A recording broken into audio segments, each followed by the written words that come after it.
A while back at Jefferson College, the general education group decided that every general education class was going to have to submit some sort of thing to be graded and assessed to make sure that we're actually teaching the things we say that we're teaching.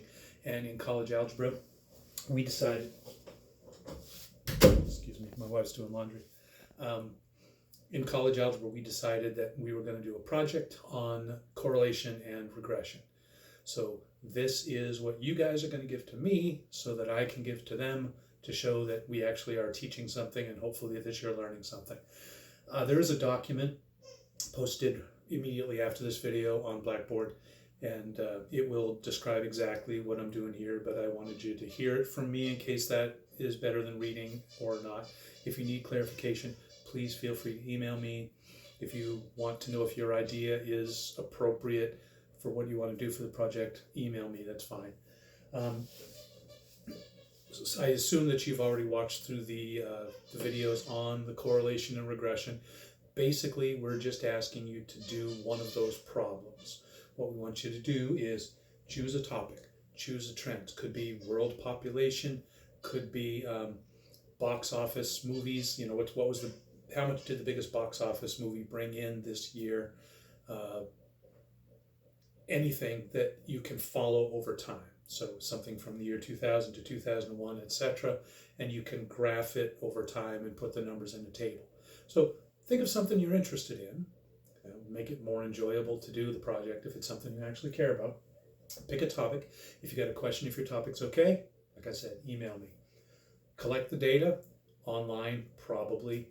I can't think of anywhere else you'd find data like this anymore, but Google it, find a list of data points over the last 10 years or something like that. Put it into your technology. Use the TI-83, or you can use Desmos and Microsoft Excel. Download a video on how to do that. It's very easy to get the scatter plot and also to do the regression and get the graph of those. I want those in the report. And then what I want from you for the report, the project itself that you'll hand in, is listed here. Introduction. I chose to do world population because I think overpopulation is a terrible thing and I'm curious about where it's going to go in the future. What did I expect to see? I expect to see that world population is growing. It is. It has been for almost ever.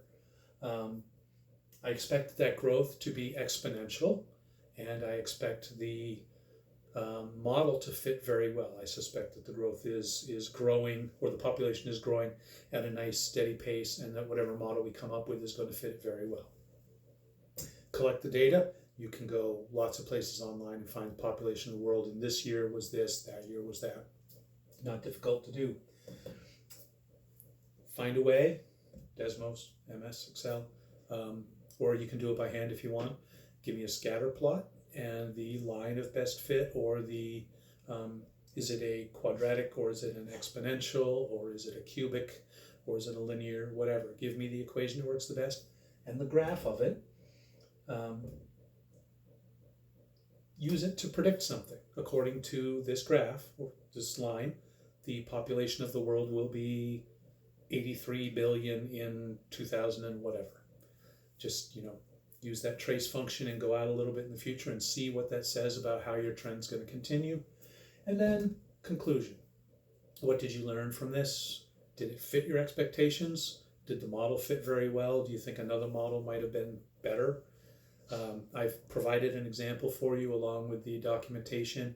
I did one real quick just of, what the heck was it, number of homeless people in the United States over the last 10 years or so, and use that to make a prediction. And I actually did learn something from it. So take a look at that. That'll tell you exactly the kind of thing I'm looking for. And then get started on yours. Beginning to end, I spent about a half an hour on mine, including the data collection and the write-up and all that. So we're not asking for a big deal here, just something that hopefully you can put some thought into and show that you understood the concept of regression and all of that fun stuff. Have fun with it.